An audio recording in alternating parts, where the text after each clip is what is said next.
Des lamantins se nourrissant de laitues et carottes, le quotidien de ces mammifères au zoo de Beauval. Ces végétaux aux valeurs nutritives proches remplacent leur alimentation naturelle, les herbiers marins en voie de disparition. Ces légumes qui n'ont pas atteint les rayons des supermarchés sont servis à ces animaux au régime sur mesure. Jojo, le plus âgé des chimpanzés, grignote haricots verts et concombres. Comme ses congénères, il les nourrit 5 fois par jour avec des fruits et légumes invendables. C'est toujours ça en moins à traiter pour les usines, etc. Donc, c'est un peu le cycle de la nature qui se fait. Là. Les gens, dès que c'est un peu taché, n'en veulent pas. Autant en faire profiter les animaux. C'est l'un des plus grands zoos au monde. Il abrite 35 000 animaux qui mangent 7 tonnes de nourriture chaque semaine. Je veux manger une salade. Non, mais on contrôle au pire. Michel est venu de sa ferme voisine avec de la laitue jugée impropre à la vente au supermarché. Parce que trop petite, disgracieuse ou trop légère. Il faut que ça fasse une salade environ dans les magasins 400 grammes. Et là ? Ça fait 250. Ces produits non conformes sont vendus à bas coût, mais la forte demande du zoo assure aux agriculteurs locaux un revenu régulier. Ici, c'est le frigo pour tous les animaux du parc.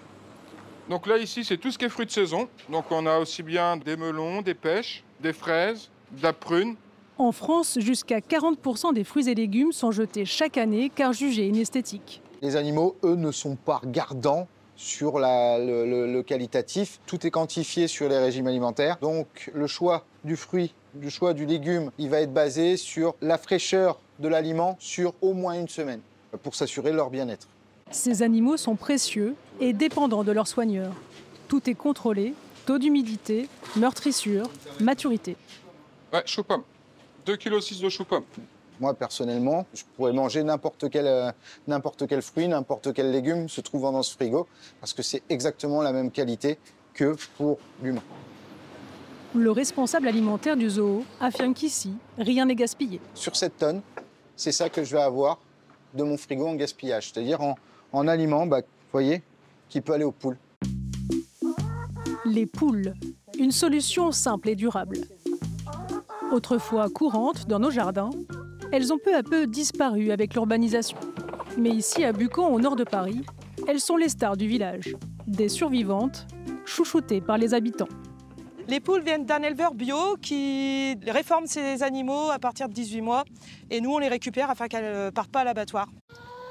Alice offre aux poules à la retraite une nouvelle vie dans un poulailler communautaire qu'elle a créé il y a 10 ans.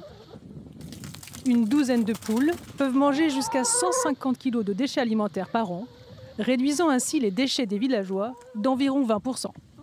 Je leur donne tous les déchets alimentaires, ce qui fait que je n'ai pas de poubelle noire à la maison. Elles mangent tout, sauf les os. Une poule retraitée peut encore produire au moins un œuf par jour. Voilà, un œuf. C'est pas mal, surtout qu'ils sont très bons. On sait d'où ils viennent. Et au moins, ils sont en plein air, ceux-là. Les gallinacés peuvent courir librement dans un verger de 600 mètres carrés. Il y a des poires, des prunes, des cerises actuellement. Et puis les poules, elles en profitent, tout ce qui est au sol. Voilà, ça évite aussi qu'il y ait des moustiques, qu'il y ait des guêpes. Ça assainit, ça nettoie le terrain.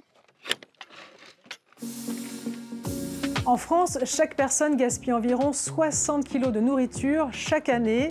Et les principaux responsables, ce sont les ménages, à hauteur de 40% du gaspillage total dans le pays.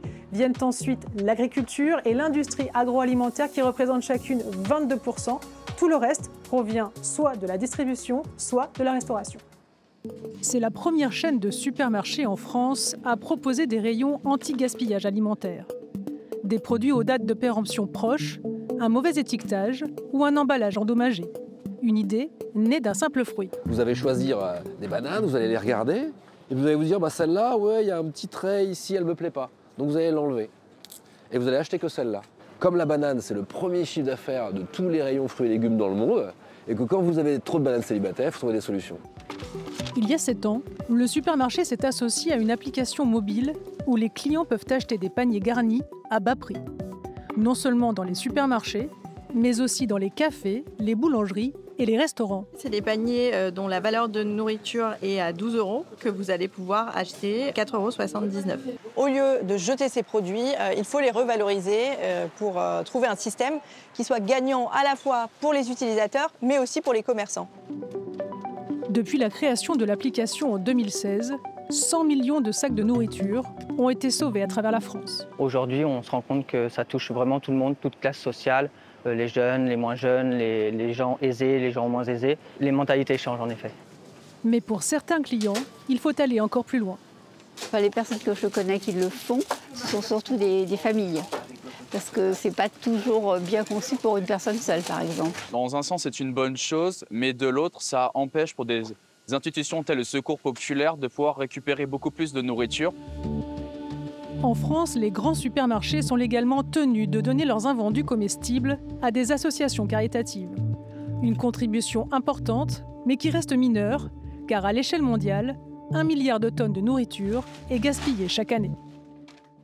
Et Alexandra Renard est avec nous au plateau. Bonjour Alexandra. Bonjour. On vient de voir votre reportage avec Aurore Chloé Dupuis. Vous le centrez sur la France. Quel est le niveau maintenant de gaspillage alimentaire dans le monde ? On a 1 milliard de repas qui sont gaspillés dans le monde chaque jour.